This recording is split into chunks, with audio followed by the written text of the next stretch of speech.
జగనన్నే నువ్వు రెగ్యులర్గా బిల్లలు వేసుకోవడం మాత్రం మర్చిపోమాక. ఎందుకు చెప్తున్నానంటే ప్రభుత్వం ఉండి 5 ఏళ్లలో నువ్వేమీ చేసింది లేదు, ఉద్ధరించింది లేదు. కానీ 2 నెలలు కాకముందే ఇంకా ఈ రోజుకి 51 రోజులు కూటమి ప్రభుత్వం ఏర్పడి, కానీ చంద్రబాబు నాయుడు గారు మాత్రం అన్ని చేసేసేయాలి, రాత్రికి రాత్రే బిల్డింగులు కట్టిచ్చేసేయాలి, రాత్రికి రాత్రే అందరికి ఉద్యోగాలు ఇచ్చేసేయాలి, పథకాలు ఇచ్చేసేయాలి. నీలాగా అప్పులు చేసి ఇవ్వటం చంద్రబాబు నాయుడు గారికి చేత కాదు. నువ్వంటే అక్కడ లక్షల కోట్లు, 100 కోట్లు, 1000 కోట్లు అప్పులు తీసుకొచ్చేసేసి నీ ఇష్టం వచ్చినట్టు అప్పులు చేసేసి జనాల మీద రుద్దేశావు. చంద్రబాబు నాయుడు గారు గొప్ప వ్యక్తి.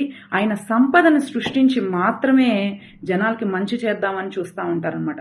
నీలాగా 77 లక్షల సరిహద్దు రాళ్ల మీద నీ బొమ్మేసుకొని 700 కోట్లు ఖర్చు పెట్టలేదు చంద్రబాబు నాయుడు గారు. అసలు నిజంగా అవి చిల్లర పెంకులు అనుకుంటున్నావా, లేకపోతే పిల్లల చేతిలో చాక్లెట్లు అనుకుంటున్నావా? నీ ఇష్టం వచ్చినట్టు నీకంత ఫోటోలు పిచ్చేంట్రా బాబు. నిజంగా మాకేం అర్థం కావట్లేదు. 77 లక్షల రాళ్ళు సరిహద్దుల మీద నీ బొమ్మ వేసుకున్నావంటే నీకెంత అంటే సైకలాజికల్ ఎక్కడ చూసినా అంటే మొన్నేమో ల్యాండ్ టైటిలింగ్ యాక్ట్ తీసుకొచ్చి ప్రతి పాస్ పుస్తకం మీద నా బొమ్మే ఉండాలన్నావు. నీకు ఇంత ఫోటోలు పిచ్చి, రంగులు పిచ్చి ఏంటో నాకు అర్థం కావట్లేదు. ఒక పెద్ద ఫోటో పెట్టుకొని లేకపోతే ఒక పెద్ద విగ్రహం కట్టుకొని దాని కింద నువ్వు కూర్చుంటే బాగుండిద్దేనేమో. లేకపోతే పుట్టుక్కుమని పోయావనుకో విగ్రహాలన్నా కడతారేమో మీ వాళ్ళు. పుట్టుకునన్నా నువ్వు పోనన్నా పోవట్లేదు. మరి ఇన్ని మాట్లాడుతున్న మీకు నువ్వు ఆరోగ్యశ్రీ మీద 1500 కోట్లు అప్పు తీసుకొచ్చావని తెలీదా? విద్యుత్ మీద 1,29,000 కోట్ల బకాయిలు తీసుకొచ్చావు. కాంట్రాక్టుల మీద బకాయిలు తీసుకొచ్చావు. నిజంగా ఫీజు రియంబర్స్మెంట్ మీద 3,500 కోట్లు బకాయిలు తీసుకొచ్చావు. ఫైనాన్స్ మీద, నిరుద్యోగుల మీద, ఉద్యోగాల మీద 21,950 కోట్ల అప్పు తీసుకొచ్చావు. ఇన్ని వేల కోట్లు, లక్షల కోట్లు అప్పు తీసుకొచ్చి 9 సార్లు కరెంటు బిల్లు పెంచావు కదా జగన్మోహన్ రెడ్డి. మరి అన్ని సార్లు కరెంటు బిల్లు పెంచిన నువ్వు మరి ఎందుకు అన్ని లక్షల కోట్లు? నిజంగా ఒక నెల కరెంటు బిల్లు కట్టకపోతేనే 2వ నెల ఎక్స్ట్రా పేమెంట్ కట్టాలి, లేదా కరెంట్ కనెక్షన్ ఊడిపోతుంది. నువ్వు 1,29 కోట్ల అప్పు ఎలా తీసుకొచ్చావు, ఎందుకు తీర్చలేదనేది నిజంగా ఎవ్వరికి అర్థం కావట్లేదు అనమాట. ఇంకేంటి నువ్వు తీసుకొచ్చింది? ఏమన్నా సంపదను సృష్టించావా? ఒక్క సంపదను సృష్టించానని చెప్పు. ఎక్కడ చూసినా నీ ఫోటోలు పెట్టుకోవడం, అన్నా క్యాంటీన్ల మీద ఫోటోలు తీసేసావు, నీ ఫోటోలు పెట్టుకున్నావు. పోనీ అన్న క్యాంటీన్ రన్ చేసావా అంటే రన్ చేసింది లేదు.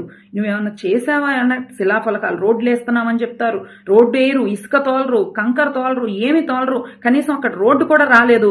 ముందే మీకు ఎమ్మెల్యేలు కానీ మీరు కానీ శిలాఫలకాలు పెట్టేసుకుంటారు. ఇంత శిలాఫలకాలు పిచ్చేంటో మీకు ఎవరికి జనాలకు అర్థం కావట్లా. నిజంగా నువ్వు రెగ్యులర్గా బిల్లలు వేసుకో జగన్మోహన్ రెడ్డి. నువ్వేదో బయటకు వచ్చేసేసి రోడ్డు మీదకి వచ్చేసి జనాల్ని ప్రశ్నిస్తే, లేకపోతే అది జరగట్లేదు, ఇది జరగట్లేదు, చంద్రబాబు నాయుడు పథకం ఇవ్వలేదు, అది ఇవ్వలేదు. సంపద సృష్టించి పథకాలు ఇస్తామని చెప్పారు, సంపద సృష్టిస్తున్నారు. నిజంగా నువ్వు ఎన్నోసార్లు సెంట్రల్కి వెళ్ళేసి ఏదో తీసుకొస్తామని చెప్పి జనాలు ఎదురు చూస్తా ఉన్నారు. నువ్వు తీసుకొచ్చినప్పుడు ప్రతి ఒక్కసారి వెంకటేశ్వర స్వామి విగ్రహం తీసుకెళ్లి వాళ్ళకి ఇచ్చావే తప్ప నువ్వు తీసుకొచ్చింది ఏమీ లేదు. ఈ 50 రోజుల్లోపే దాదాపు 15,000 కోట్లు అమరావతికి తీసుకొచ్చి రాజధాని డెవలప్ చేసే పనిలో కూటమి ప్రభుత్వం ఉంది.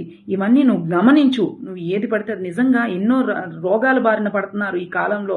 మొన్నటిదాకా వరదలు వచ్చేసేసి జనాలు, రైతులు ఇబ్బంది పడ్డారు. వాళ్ళ సమస్యల గురించి పోరాడు. ఇప్పటి వరకు నువ్వు చేసింది ఏమి లేదు. ఎన్నో గవర్నమెంట్ హాస్పిటల్స్లో ఎంతో మంది మలేరియా, డెంగ్యూ వచ్చేసి క్లైమేట్ చేంజ్ వల్ల ఎన్నో ఇబ్బందులు పడుతున్నారు.